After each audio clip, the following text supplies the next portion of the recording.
Alright guys, welcome back to another video, and today I've got a Raptor 2 update for you. Now I know it's been a while since I've done a Raptor update, but the reason for that really has just been because I've been solving a lot of difficult problems, and sometimes that can take quite a while, and it's been a really iterative design process for me. So I've just been kind of going for it, trying things out, seeing the effect it has, how it looks, how it behaves, and just following that kind of iterative process. So what I'm going to show you in this video is how I kind of went from that power unit into some kind of prototype and identified some problems, issues, and how I solved those and ended up with my final result. And well, it's not really a final result, there's going to be some changes, but it's a sort of starting point to go and build the rest of the car and test it out. So if you remember from a couple of videos ago, I started off with the design of a power unit, and it consisted of two brushless motors and 5:1 gearing ratio. The aim for this really was to see how feasible it would be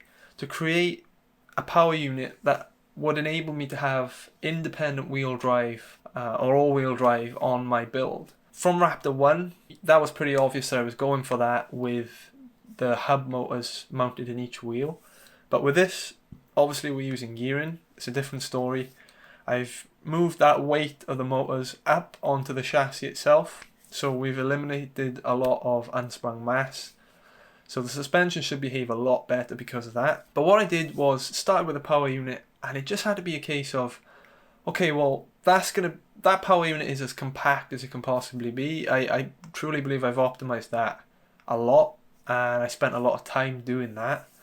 So it was a case of, how can we build a chassis around that? But what I want to emphasize is, a lot of people ask me all the time, how do you go about designing these kind of things? There's a lot involved. How do you plan it out, then design it? Do you sketch it up? And truth is, I don't plan it too much really, and I don't really sketch anything out. My plan is always just get stuck in, try and design something, and that's exactly what I did here. I just started with my power unit and thought to myself, okay, let's try and build a chassis around this. And it doesn't matter what it looks like, it doesn't even matter if it works or not. Just try and build something, and you'll start to uncover these things about the design that you would never have thought about if you were just sketching it on paper or planning it in your mind. I truly believe that this sort of rapid R&D iterative process is the key to succeeding with anything. Just have a go. Just get stuck in, find out the problems, solve them quickly, start again if you have to. And that's kind of what I did here. So if we look at this, the first thing you really notice here, and a few of you pointed it out on Instagram as well, and I was fully aware of it, but the motors are mounted quite high here. And you can see if I turn to the side as well, you can really see they're quite high up. The problem that introduces is a high center of mass, and typically you want to avoid that in any vehicle. Most sort of sports cars, supercars that you see, the first thing you notice about them is how low they are to the ground. And the reason for that is because you get better performance out of it, right? Especially in an RC car, the higher your center of mass, the more likely you are to roll the car. And you don't want to do that because obviously you can get damaged, especially something that's 3D printed. That was one of the first challenges. The reason I had to mount them so high here was because of my gearing ratio. So obviously I have a 5:1 ratio, and the spur gear has quite a large diameter, and because of that I was kind of limited in how high or low I could set that because of the contact with the floor plate, right? You can see here I've got a little gap at the bottom of the floor plate. The gear shaft obviously is in the center of the gear, so the larger your diameter, the higher up your gear shaft is going to be. Because of the high gear shaft, you can see that my lower suspension arms are quite high up as well, and that's not really good. When you attach the wheels to the car, the floor plate is going to be really low to the ground, and for something with a lot of suspension travel, you want to avoid being that low to the ground. If you go over a jump or even any small bumps, you're going to bottom out the car, and you really want to avoid doing that. My main issues here really was to try and bring down the center of mass, and in turn that would solve the other problems. I need to bring down the gear shaft so I can bring down the lower suspension arms, which will also bring down the upper suspension arms as well, and overall will result in a much lower profile for the car and just better performance overall. With those problems in mind, basically what I did was I said, okay,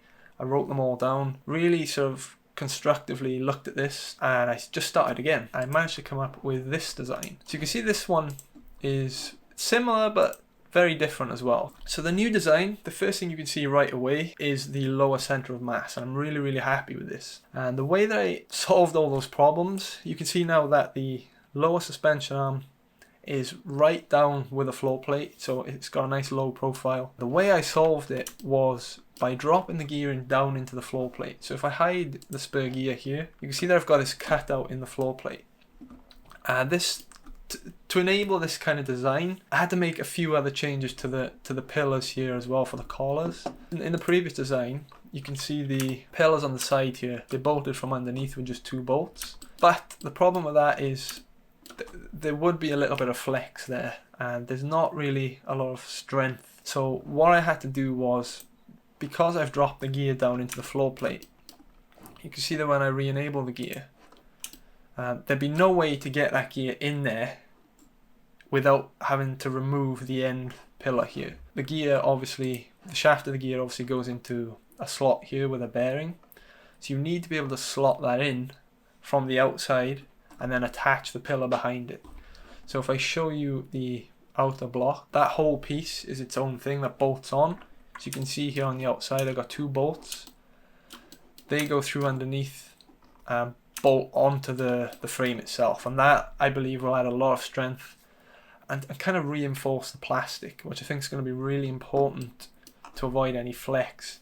You don't really want any flex towards the gears because it could end up ripping themselves apart. The cover here for where the bearing connects, that now bolts through the entire block as well, so that goes right underneath, and there's a recess there for some M4 nylock nuts which will hold that in really tightly as well.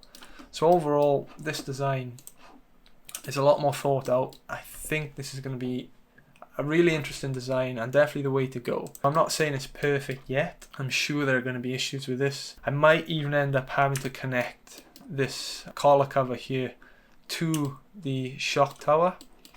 And if I turn the car on the side as well, like this, you can see in Raptor 2 now I've implemented caster. So caster wasn't something I had in Raptor 1, and I noticed that was an issue straight away. But now we have caster, and I've set this up to be 10 degrees of caster as a starting point.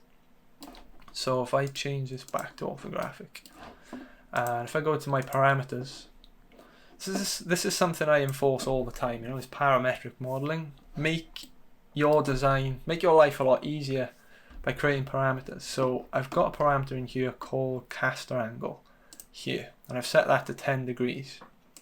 Now if I change that parameter, that whole angle of the suspension arms and the shock tower will adjust for me. Caster is something that you want to be able to easily adjust, as it's quite a significant factor in how your car is going to perform. If I show you the overall design here where I've added the wheels on, you can see I've added the shocks in there as well. So we've pretty much got a full design of the subframe here. Now there's still a few things I want to add before I print this, which I'm going to do relatively soon. But you can see I've decided to attempt 3D printing the couplers and the axles. Now I've seen some people have success with this, particularly the TARM or RC project, which you may have seen. I believe they were printed in PLA, so I'm going to use PETG, so I think there's a good chance of success there. Breakages are probably likely at some point with the amount of torque there, but you know, the good thing about 3D printing is you can print a bunch of spares and you can swap it out in no time.